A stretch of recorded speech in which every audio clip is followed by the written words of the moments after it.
Okay, so good morning po. Welcome po ulit sa garahe ni Mang Ben. Meron tayong customer ngayon. Toyota Altis. Palit tayo ng CVT fluid. Ayan po kanyang kilometer. So, 82,000 ha. Ayun. So, pagpata na natin. Ganda lang po pagpalit niyan. May socket po din number 6. Eto. So, i-drain lang po natin. Ari po ang kanyang drain plug. Kung makikita nyo. Eto. Tatanggalin lang po natin yan. Bakit?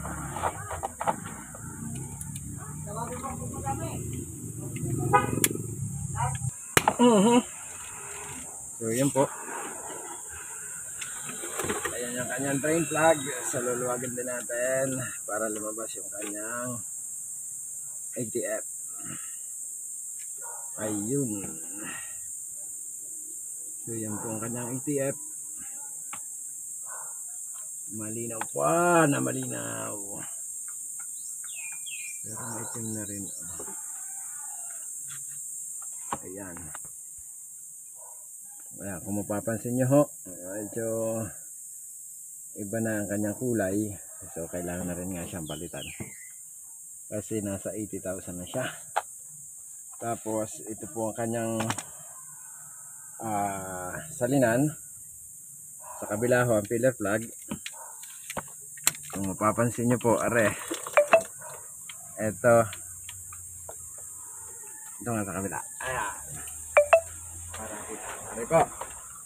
Are ay 24. So, tatanggalin lang po natin din yan. Ayan. Diyan po tayo magsasalin. Tatanggalin natin. Ayun. Okay. So, ito po. Dito ulit. Mayroon po yan dito ang kanyang sukatan. So, tatanggalin din po natin yon. Ito. Yung kanyang dipstick kung tawagin. Ayan po. Kung mapapansin nyo, meron pa akong tinanggal sa loob. Pagtapos ng drain plug, meron pa sa loob. Ito. So, ayan. So, tatanggalin din natin. Ayun. Ito po ang kanyang dipstick. Ari po, kung makita nyo to. Ayan, may tumulo-ulo siya. So, ito pa ang level niya rito. Ayan. Ito, tatanggalin natin. Tapos, tatanggalin natin yung oil pan para makita natin yung filter, ano? Para malinis natin. Ayun. So, yun na. Okay. So, kakalasin lang po natin yan gamit ang G-Smith 10mm. Yan. So, yun po. Tatanggalin lang natin yung mga tornilyo paikot. Ayan. Saka, matatanggalan natin yung oil pan niya. After na, lilinisin po natin yung filter bago po natin ikabit. Okay. Ito po. Ngayon, kaya siya ganyan, ito po yung level niya. Pag ito po ay umabot na rito, saka tutulo yun dun sa drain plug. So, yun ang magiging level ng kanyang fluid. So, yan po. Kaya po yan may butas dito. Saka ito po may thread. Ito ang ating oil pan. So, ayan. Ayan po ang kanyang ATF.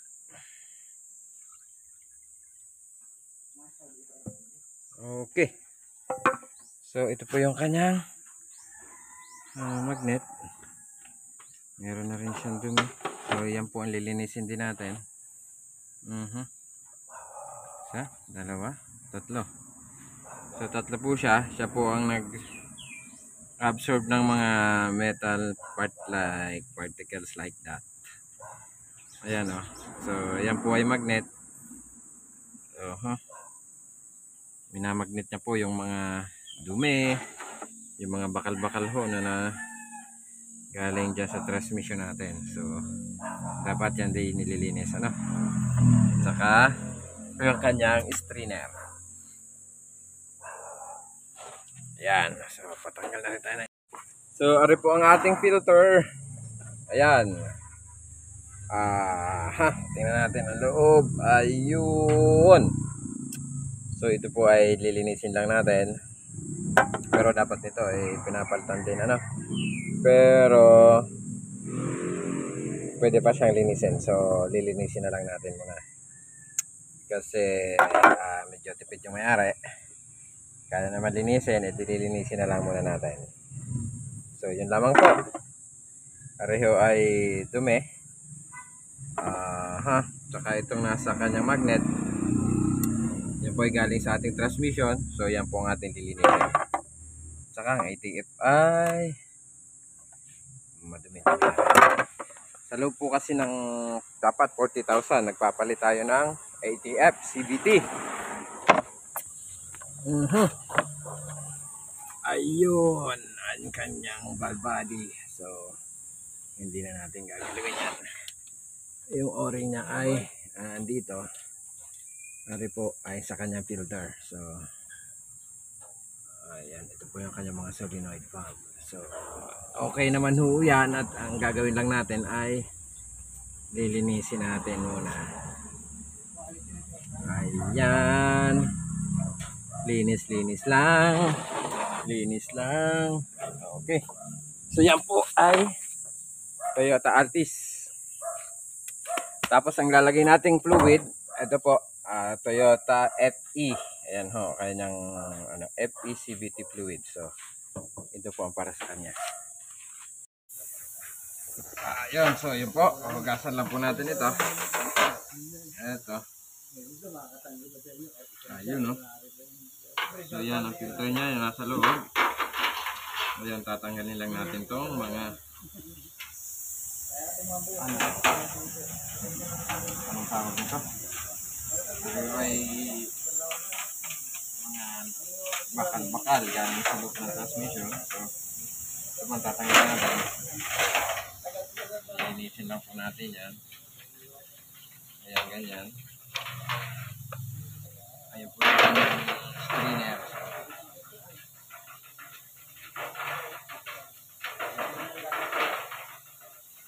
Ayan po ang kanyang filter. Luglugan lang po natin. Ito.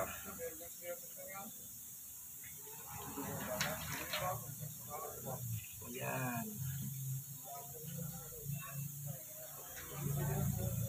Pero mas maganda ho palitan to para sigurado tayo malinis. Okay. Ayan, after nito, kakabit na ho natin.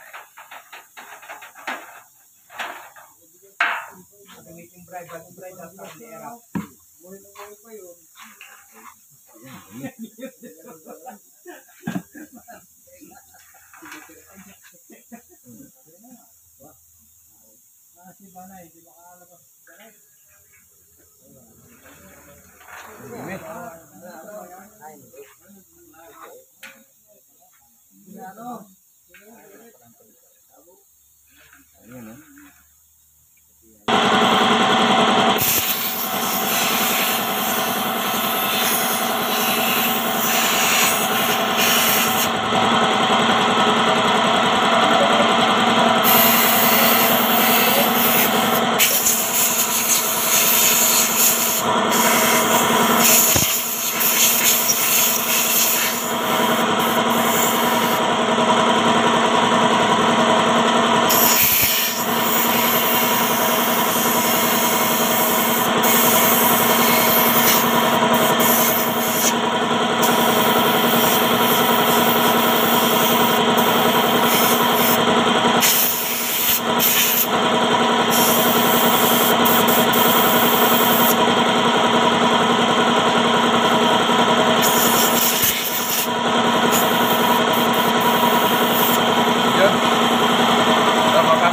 malinis na. Ayan, yan o.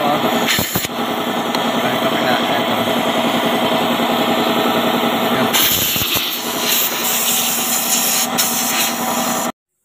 yan po. Nalinis na natin. Ibabalik natin. Ito pa nga pala yung kanyang oil level gauge. So nakikita natin. Yan natatanggal din eh. So ganito po ang posisyon yan. Yan po ay nakalagay dito. Yan. So pakita ko lang po sa inyo kung bakit siya nakalagay dyan. So ganito po. Nandyan siya sa loob.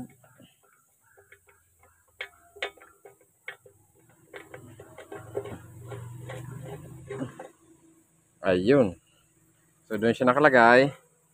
At yun, nasa ibabaw siya. So yung ATF niya, pag lumebel na po yan dito, tumulo, yun na po ang kanyang level. So kaya po yan ang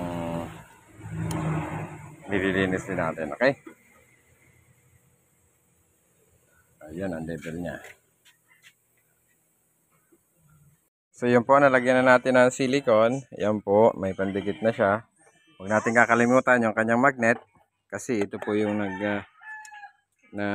dito po kumakapit yung dumi. Para hindi humalo sa ATF. So dapat meron siya niyan. Tapos itong kanyang oil level.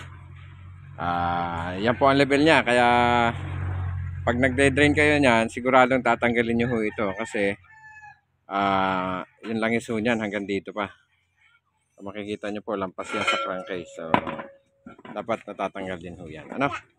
So yun lamang po. Ay nalinis na. Kakabit lang ho natin. Sali na tayo. Yun po ang kanyang salinan sa gilid. Huslaan po ang ating gamit. Wala tayong So yan. Sasalit muna tayo ng 4 na litro. Ayun. Antay natin tumulo ho sa ilalim. So yung drain plug po, hindi pa yan nakakabit. Antay natin siyang may lumabas dyan. Para pagka may lumabas, ayan, saka natin tatakluban. May panahon pa tayong isa. Ayun, so yan, antay lang natin siya magka tulo.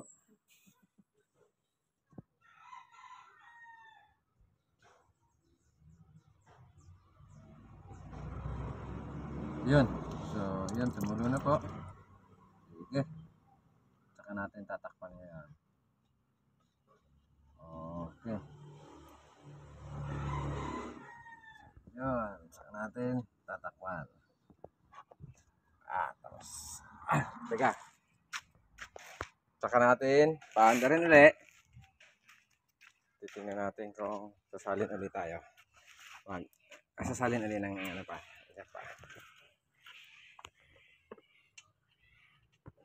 Tumulo na yung sa drain plug. Ngayon, paanda rin po natin. Para mag-level siya. 4 na litro pa lang po ang nilalagay natin. So, start muna natin. Ayan.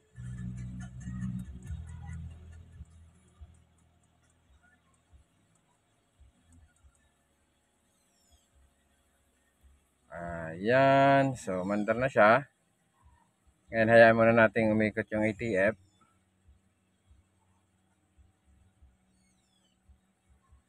Ayan.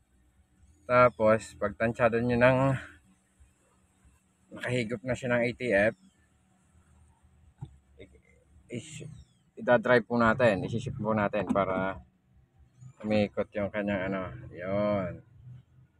Tapos, neutral, reverse. Isisip mo natin para makaikot ang ATF. Okay. Tapos, pag nakaikot ng ganyan, tsaka uli natin sasalinan. Habang naandar. Megs, patanggal uli ng drain plug. Tsaka natin tatanggalin yung drain plug. Yan. Habang naandar po yung makina, tatanggalin natin drain plug. Tapos saka natin ulit sasalinan. Okay, pasalin ulit. Ayun, tingnan nyo po, wala siyang tumulo kasi wala pa siya sa level. Ngayon, tatanggal natin ang drain plug ulit. Ay, yung filler plug. Saka natin sasalinan. Ngayon, pag nasalinan po natin at tumulo na dyan, habang umaandar, yan na po ang level niya. Ngayon, sinasalinan pa.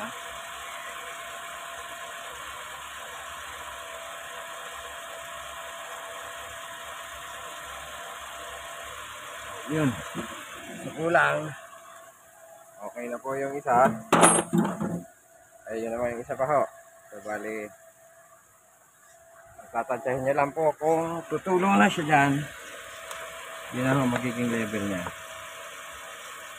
Kakagahan na natin.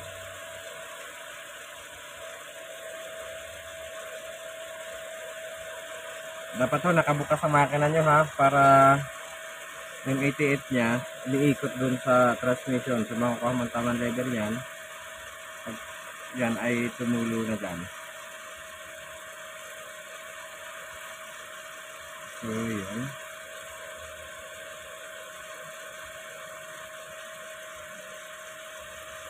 Medyo matagal lang po kasi hose lang po ang gamit natin. Ayan, sinasarina sa ibabaw. Tapos dito tayo sa ilalim. Antayin lang po natin ulit tumulo yung ATF. Ngayon, pag tumulo yun. So, tumulo na po. Okay na po yan. Nasa level na. So, saka natin ulit tatakpan. Okay. So, ganun lamang po. Ayun. So, ganun lang. Habang umaandar siya, doon yung makukuha ang tamang level niyan. So, yun lamang po. Salamat po sa nagsubaybay. And, sana may natutunan tayo dito sa pagtitrain ng ATF ng Toyota Altis. So, thank you po and God bless.